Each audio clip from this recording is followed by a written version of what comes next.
20 years ago that we started. Biomedicინასა და ჯანდაცვის მეცნიერებებში სადოქტორო განათლების ორგანიზაცია იგივე ორფეუსის შექმნიდან 20 წელი გავიდა. Საწყისი სწორედ აღმოსავლეთ ევროპას უკავშირდება და ეს არ არის შემთხვევითი, რადგან იმ პერიოდში სწორედ აღმოსავლეთ ევროპის უნივერსიტეტებში გააქტიურდა სადოქტორო სწავლება. ისინი განათლების ხარისხით საუკეთესო უნივერსიტეტებთან გათანაბრებას ცდილობდნენ. ორფეუსმა საკმაოდ მნიშვნელოვანი წვლილი შეიტანა ამ პროცესში. უნივერსიტეტებს დაეხმარა მიეღწიათ სწავლების იმ დონისთვის, რასაც ევროპულ სტანდარტს უწოდებთ. ახლა განვითარების სხვა ეტაპზე გადავდივართ. ერთის მხრივ უკვე არსებობს ხელოვნური ინტელექტი, რომელიც არ ვიცით მომავალში რამდენად განსაზღვრავს დღის წესრიგს. და მეორე, სადოქტორო კანდიდატების შეფასების გარდაქმნა. ეს არის მთავარი გამოწვევა დღეს. ამ საკითხებს განვიხილავთ აქ თბილისშიც.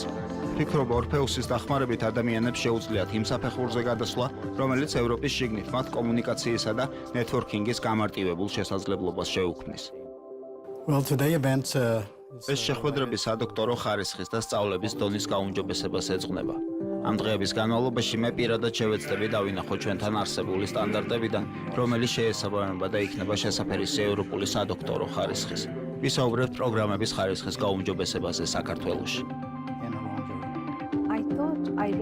ამ დღეების განმავლობაში გზამკვლევის რამდენიმე საინტერესო და მნიშვნელოვან საკითხს შევეხებით.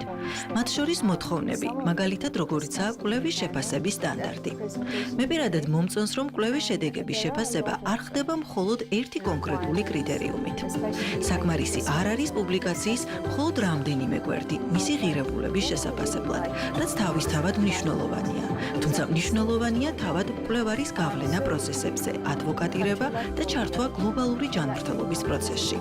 მაღალი ხარისხის კვლევა, შედეგი და ეთიკური სტანდარტი ეს არის ის, რასაც ემყარება დოკუმენტი. საქართველოს და ასევე აღმოსავლეთ ევროპის სხვა ქვეყნებს შეუძლიათ ახლა ისარგებლონ ამ სტანდარტით და რაც მთავარია, შექმნან თავიანთი კვლევების ქსელი. ასევე ითანამშრომლონ იმ ქვეყნებთან, რომლებსაც აქვთ მეტი გამოცდილება. ეს არის შესაძლებლობა, რომელიც ყველა ევროპულ ქვეყანას ეძლევა. That's given to all European countries.